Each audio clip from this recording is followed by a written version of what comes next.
Good morning. Welcome to Rick Help Real Estate Podcast. Rick Helps. Happy, what the heck is today? Today is Wednesday. So the week is zipping by fast. This is the show where we look at numbers. We try to figure out what's going on in the Arizona real estate market so that you can make decisions and so that you can be educated and know what's going on, especially if you're living from out of state and you don't really know the area. I can help you find some numbers that will assist you. But right now, I have some breaking news, and that is YouTube is to remove the dislike feature as Biden White House content continues to see likes massively trail dislikes. People are smashing the dislike button on our president, so they're going to get rid of it. What's my one guy going to do? I've got one guy consistently, sometimes he takes a couple days off, hitting my dislike button. Just one. It's not sometimes two. That's if it's a really crappy video, but I got one guy. You better come in today and start smashing it because it's going to go away because they don't want people smashing the dislike button on our president, doggone it. Pending home sales are down 10.6%. You're going to start seeing some YouTube headlines. The crash is coming. The crash is coming. And it's down because there's just nothing to find. It's down 10.6 because inventory is down 80%. So it's kind of like going out and looking for toilet paper a few months ago. Our current inventory today is 3,999 homes. So we just need one more to get back to 4,000, folks. So that's kind of where the market is at this morning. It's not changing. I know you're coming online and going, what's going to be different? When are we going to see things pop? I'm going to show you, tell you, there are no experts. You know, if you're cruising around YouTube and you're looking for somebody that can really give you an idea where the market's headed, we can only safely predict 6 to 9 months out, just based on the numbers we're seeing. It would be folly for me to tell you what 2022 is going to be like or 23. I have no idea. This is a market worldwide that's fueled by central banks making credit easy to get to try and keep economies going while we were shut down. So, I mean, New Zealand's having the same problem that we are. Canada, especially Vancouver, England, everybody's in the same boat, and trying to find an expert is tough. So remember, here's what the experts were telling us after the last financial crisis, especially for millennials. And I know that a lot of you out there are really struggling to try and get in a home, and it's disheartening and you're discouraged, and things always return to the median. They always do. We just don't know when. But here's what they were saying. The experts, because I was in some of these, you don't want to call them classes, but these seminars or whatever, and the experts would tell us that millennials, you know, you guys were born between 1982 and 2000, that you wanted to rent. You liked renting. You wanted to stay free from a mortgage. You did not want to be tied down to a mortgage like your parents did.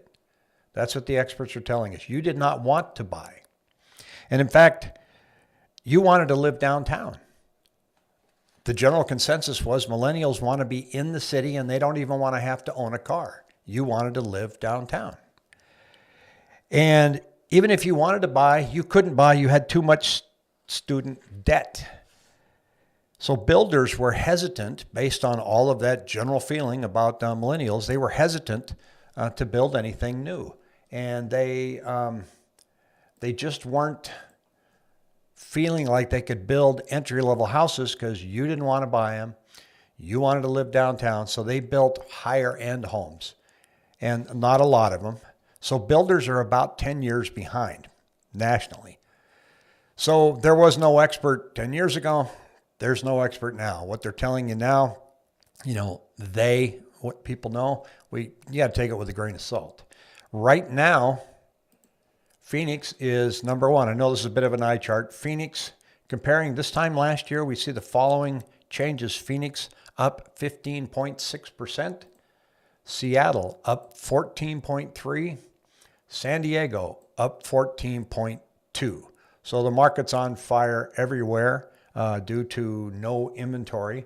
I kind of took a look, and in the Federal Reserve, it says they're kind of under fire for buying all these mortgage-backed securities. But The best case for cold water on home prices then is simply more supply on the market and less demand. That's called a well, duh. Sellers have been slow to act this spring, but buyers are starting to pull back. We're seeing a little bit of that according to the Cromford data. Some priced out of the homes they would like to purchase.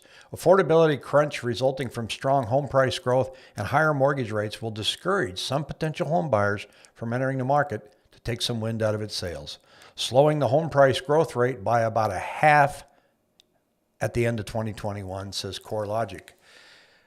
You've heard me mention CoreLogic before. They haven't been right yet. Remember, they said this year we were going to be down -3%. We're up 15.4. That's a wild swing. They're saying that as buyers back off, we're going to see more inventory. We just have to watch. We just have to watch it and see if that's happening. So I put together another little Excel spreadsheet because right now when you're out looking at homes, you just have to walk in knowing that you're going to, bid higher than the asking price. And there are a lot of brokers right now and a lot of, experts, and I believe this one, they're saying, don't plan on coming in at a price and incrementally increasing it because you're up against so many offers that the agents are just not going to do the back and forth game anymore. So the majority of them are just saying, just give me your highest and best. So go in hot. Don't say, I'm going to offer him this and then we'll see if he counters. They're not countering anymore. They're looking at piles of offers and just saying, okay, we'll take this one. Sometimes they'll only look at the top two and then they'll make a call and go, okay, this guy outbid you by $2,000. Do you want to try and match that or beat that? And then the rest of people that wanted to scale up, they're not even reading those anymore. They're not calling you. The ones that have the escalation clauses, that makes our hair hurt. So go in big. You already know what you can afford. You know what you want. Just write it up. There's a brokerage here now. It's driving me crazy. They're doing posting the listings like today and saying we can't see it until Saturday for an hour and a half. That's it. We only get to look at it for a 90-minute time frame. I mean, what the hell? They have the audacity to say, well, be sure and follow COVID recommendations. Well, the COVID recommendations is stay 6 feet apart. How am I going to do that if I'm looking at a house with 50 other people? So it's tough to get in there and take a look at that. So anyway, a lot of conversations too. You see offers come in where they waive the appraisal. What does that mean? Well, that means that if we're going to give an example where the house was $350,000 and you bid $360,000, but the appraisal came in at $350,000, you're telling the seller, don't worry about it. I'll cover that gap, that 10K. So how does that happen? And what if it's higher?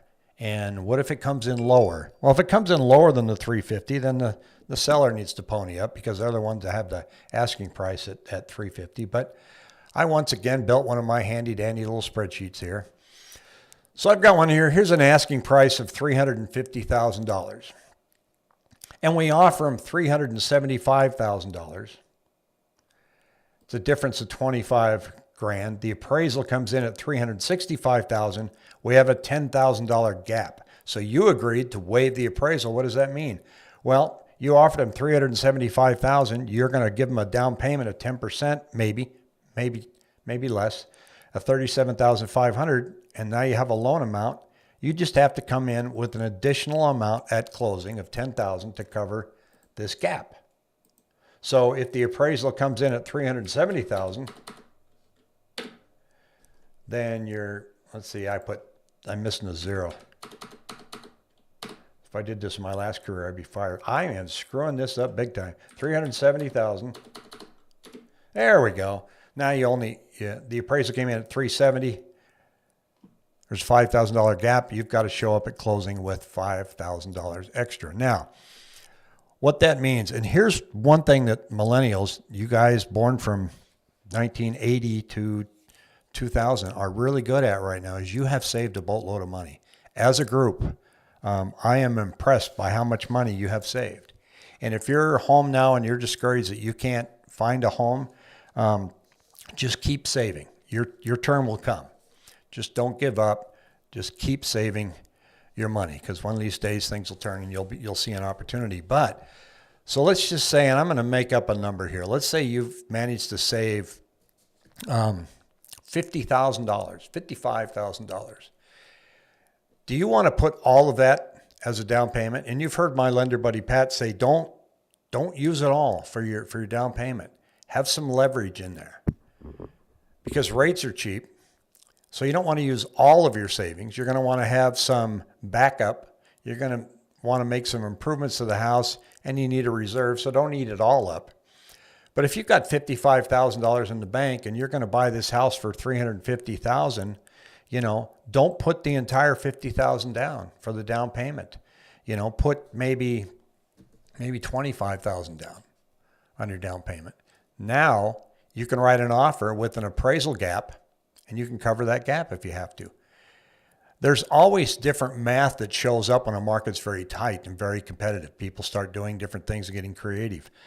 They're waiving appraisals and waiving inspections. So, but that means you can still inspect the house. When you give an offer and you want to waive the inspection, you still need to inspect it, because you're just telling them, look, if the inspection turns up a whole laundry list of things, I'm not going to ask you to fix it. But if the inspection turns up some things I just can't live with, I'm going to walk away. You can also write offers that say, after the inspection period, I'm going to make my earnest money non-refundable. I'm that confident that I can get my financing, that after the 10-day inspection period, that $3,000 or $5,000 that I've given you as an earnest money, I'm going to make it non-refundable. That's known as making the earnest money go hard. So I'm going to give you that. Now, if I can't get my financing, I can't get the loan, you get to keep the earnest money deposit. So that's a risk that you take, but you're going to go in confident that you're going to get the mortgage. So it's not really that much of a risk, right? So people are writing offers that say they're coming in hot, they're waiving the appraisal because they've got some cash they're holding on reserves, and then they are waiving the inspection, and they're making their earnest money hard. A lot of homes are being listed now saying they're just going to sell it as is. They don't care what you think about the inspection. And that's fine. Looked at one yesterday, totally remodeled, everything, new roof, new AC, place is in great shape. Don't think there was anything to worry about if somebody's inspecting that house. It's safe to see why the agent was saying they were waiving the inspection, or they were not going to fix anything, because everything was already brand new. But stuff can still come up, so you never know. So those are the offers that you're up against now, except, and I keep repeating myself, in the over 55 areas. Those are not seeing the type of bidding wars that we're seeing out in the entry level. We're also seeing these bidding wars in the 500,000 range and 600,000 range. So it's tough out there. And there goes my phone. It's an 800 number. Somebody's trying to sell me something again. So with or without the Fed right now, rates were low because of the pandemic. So rates were low just because the market knew that the economy was going to be bad, and rates were coming down anyway. Now they're going up. They're going up at I'm going to say a moderate clip. So, but we don't know how far they're going to go. And we don't know how hot the economy is going to be. We know that there's another infrastructure spending bill coming out right now, which just adds mountains and mountains of debt. I'm not too thrilled about that. I would like to see some infrastructure spending. So I'm curious what this is actually going to be spent on. I mean, if we're fixing roads and bridges, that creates more jobs. It stimulates the economy. That's great. But boy, that heats up the market some more, doesn't it? But that could get more spending out there, more money, more velocity, and we're just going to start seeing rates go higher and higher, back up, I think, in the 4.5% range. But there are no experts. We don't know. We're just watching the numbers, and we're trying to figure it out. So it's going to be a very, very interesting summer, folks, because in this summer, what's going to happen this summer is right now, after tomorrow, the first wave of forbearances expire after tomorrow. That's the last day, today actually. And so we'll start seeing some data later in the month. What does that mean? Are there any of them that are actually going to foreclose? They're going to put them back on the market. Will inventory start to creep up? Because there's a few million of them out there. I don't know how many are in Arizona. I don't have access to that. But we'll start to see some of those numbers. Then the moratorium on rent forgiveness expires at the end of June. So July and August could be an increase in inventory. We don't know, but we know where to find it, right? We know where to look. We know that we're at 3,999 homes on the market today, and you'll be able to look and see what that number is in July. So those numbers we get to watch, and we'll see if they're spiking, and if they're moving, we'll be able to spot a trend. We'll also see if buyer traffic's coming down. Or is buyer traffic coming down because they're just sitting back and waiting to see if a wave of homes hits the market? There is a website out there called Housing Bubble Blog. This guy's been writing this thing for 3 years, predicting the doom. And so he helped people single-handedly avoid buying a house over the biggest boom in housing ever. But if you keep writing about it, eventually it will happen. So you can find whatever YouTube videos you want to support what you think is going to happen, or you can go watch It's Jimmy and get another update on when you're going to get your next stimulus check. He's a good kid, but it cracks me up. Every thumbnail says, $1,400 check's coming. He's so excited because they're sending you another stimulus check, and ignores the rest of the bill. I'll get off on a tangent here. But this summer, I think summer in Arizona, June and July, believe it or not, when it's 100 million degrees outside, people are buying, selling, moving because they want to get to the new neighborhood before school starts. All of that has been thrown out the window. We don't have any seasons in Arizona right now because of the pandemic. So there is probably going to be some brisk selling, buying and selling in June. Our schools, believe it or not, start out here at the end of July. And then we have a break in October, different than your traditional schools in other parts of the country. But summer's busy.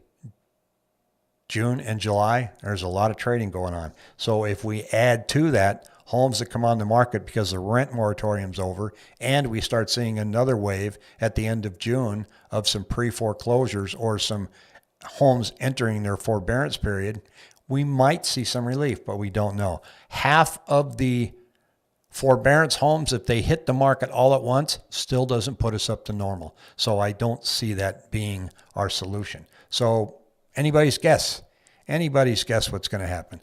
This Friday, the markets are closed because of Good Friday, so we won't see too much going on in the stock market, but we will start seeing some jobs numbers again, and they're expected to be up about 700,000. So we're seeing people going back to work in the hospitality industry. We are seeing airplane flights starting to book in the summer. The price is going up. Rental cars starting to get very expensive in summer. People are ready to just bust out of their houses and get going. So hopefully we won't have any more waves of the virus coming, and this will all go away and we can get back to our normal lives. And then where does the real estate market go from there? It's going to be interesting to watch, folks. I started this channel last year at this time because I'll never forget riding in my car, radio's on, you're hearing all the bad news, and they said, spring training is canceled. I thought, what did I just hear? Spring training's canceled. That's our big, bread and butter here. All of these people that came to Phoenix to watch the baseball spring training are now packing up and going back home. No games. All of a sudden, we had a wave of Airbnbs hit the market. You would see listings come on the market for $600,000, included all the dishes and all the furniture and the TVs. They got rid of their Airbnbs. They said, this industry's done. There were people that leveraged themselves and bought 2 or 3 homes used as Airbnbs and were making a killing. Now, all of a sudden, they're holding the bag on 3 or 4 mortgages, and all the tourists went home. I remember going by the malls and seeing the parking lots just empty. All of my favorite places to eat dinner closed. I thought, this is it. This is the end. The real estate's not going to survive this. I can't even go out and sell a house right now. We got to stay home. We had a curfew. Remember the curfew? You couldn't be out past 8 o'clock at night. I never thought in my lifetime I'd see that. You're driving down the freeway at night. I'm rushing home at 7:30, thinking, well, how do they know I'm not coming, going to and from for work? So it was a real dark, dark time. That's when I made the decision to say, well, all I can do is provide you the numbers. We'll just look at it together, see what happens. I thought real estate was going to go in the toilet. And then it started rebuilding in April. And it was amazing. I was looking at inventory of about 15 to 18,000 and thinking, man, this is low.